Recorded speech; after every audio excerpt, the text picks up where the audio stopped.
देख आज हूँ माछ मंजी भजा हम इतने पड़ी देख इतने पड़ी मोबाइल गाधे इतने पड़ी माछ मंजी लुण आउ हलदी गुंड यहाँ पहला टे लंका गुंड आमर टे है तापर यहाँ आमर टे जीरा गुंड धनिया गुंड तापर आमर पड़ो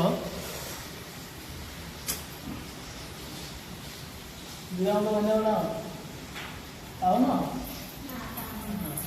यहाँ पहला आमर जीरा पाउडर टे पहला यहाँ पहला आमर होममेड धनिया पाउडर ये पहला ठीक है चिकेन मसला टे पकई आमर एवरेस्ट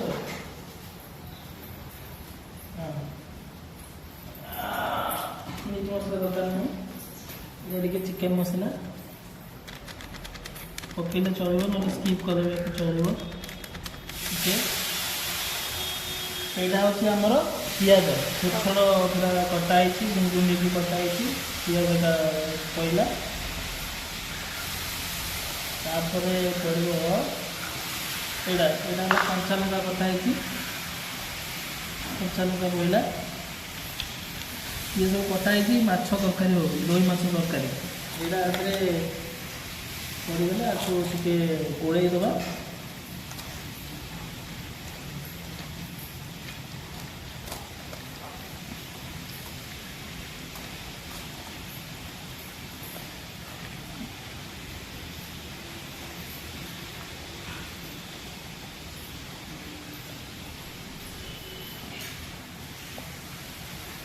वर्षा पाग को यहाँ पूरा रेडी पूरा हम यहाँ किस समय छाड़ीदे ताको ये मैग्नेट हम तापर आपको भाजवा यहाँ रखीदे ये यहाँ हूँ आम माछ तरकारी कटाई पिज टमाटो प्याज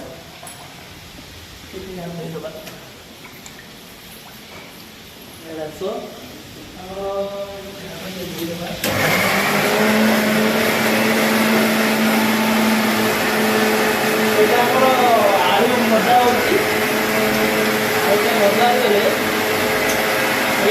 देशी माछ पोखरी माछ भजा की पोखरी माछ भजा अच्छी देशी माछ ये मसला बटा होती मसला बटा है यहाँ अदा पिज रसुण तापर पड़ी शुखिला लंका तापर टे जीरा पड़ी सोरिष टे पड़ी मसला बटा होती कटाई आलूटा से नाली हवा पर्यटन भजा हे टे नाली हो गले मसलाटा स्टार्ट करा माछ पूरा भजा रेडी खुआई पूरा रेडी भजा माछ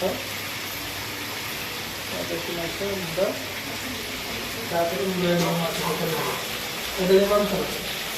मंजी स्टार्ट हम छाणा मंजी पड़ा मंजी गोटे गोटे पका तीन से पका सब पका नब आ जगह ना से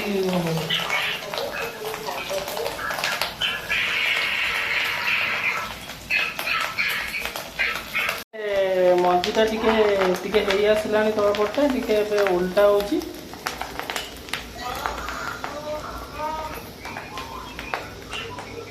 मंजी ए तीन टा रेडी बाहर को बाहर कर चार्टा पुणी आउ तीन टा पड़ी रेडी आमर माछ मंजी भजा देखु कमती भल टेस्ट भी है गोटे खाऊली देखो भल टेस्ट भी है खाऊली टे एबे गोटे खाई टेस्ट करवा देखा केमती सुपर बढ़िया टेस्ट हो बढ़िया लगे आप चाहिए खाई टेस्ट कर जापर केमती कौन हो वर्षा दिन देख वर्षा पाग पूरा वर्षा पाग को रेडी कंचा लंका टे पड़ी पिज रेडी लगुच खाई आपण मैंने एमती कर खातु ଖାଇକି କେମିତି କ'ଣ ଟେଷ୍ଟ ଲାଗିଲା ମୋତେ କମେଣ୍ଟରେ ଜଣାନ୍ତୁ। Love you, thank you.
ଏବେ ମସଲାଟି ହେଇଯାଇଛି ଦେଖନ୍ତୁ। ତାପରେ ଆମେ ଆଳୁ ଏବେ ପକେଇକି ତାକୁ ଟିକେ କଷିଦେବା ମସଲାକୁ।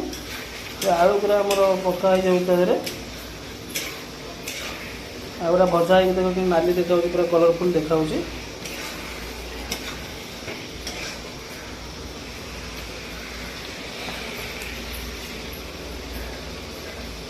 ଏବେ ସମ୍ପୂର୍ଣ୍ଣ ଆଳୁ ଆମର ପଡ଼ିଯାଇଛି।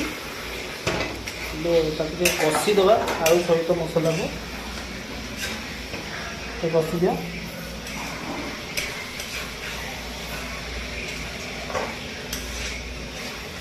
2 ମିନିଟ୍ କଷିବା କେମିତି ଟିକେ ଛାଡ଼ିଦେବା। ଏବେ କଷା ହେଇଯାଇଛି। ଅଧିକ ସମୟ କଷିଲେ ପିତା ହେଇଯିବ। ଏବେ ଆଗରେ ଆମେ ପାଣି ଦେବା। ମସଲାରେ ତ ତେଲ ଗୁଡ଼ା ଉପରକୁ ପଳେଇ ଆସିଛି, ପୁରା ରେଡ଼ି ହେଇଯାଇଛି। ଏବେ ଏଥିରେ ପାଣି ଆମେ ଦେବା। ପାଣି ଟିକେ ଦିଆହେଲା।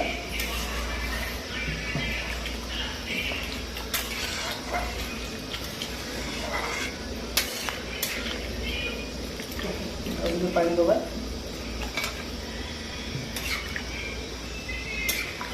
ପାଣିଟା ଏବେ ଦିଆହେଲା। ଏ ପାଣିଟା ଯେତେବେଳେ ଫୁଟି ଆସିବ, ଏ ପାଣି ଦେଇକି ଘୋଡ଼େଇ ଦେବା।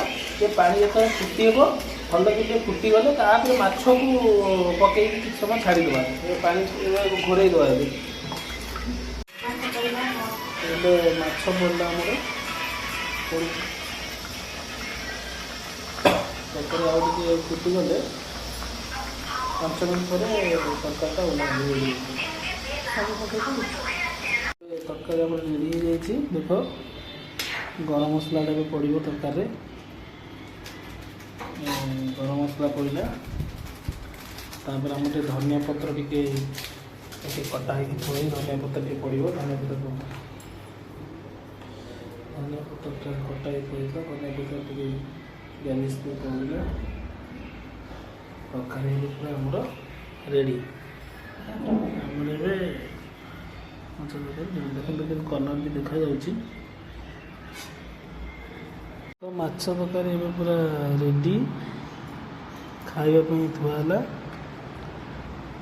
ମାଛ ତରକାରୀ, ମାଛ ଭଜା, ମାଛ ମଞ୍ଜି ଭଜା, ବାଇଗଣ ଭଜା। ଖାଇବା ଷ୍ଟାର୍ଟ କରିବା।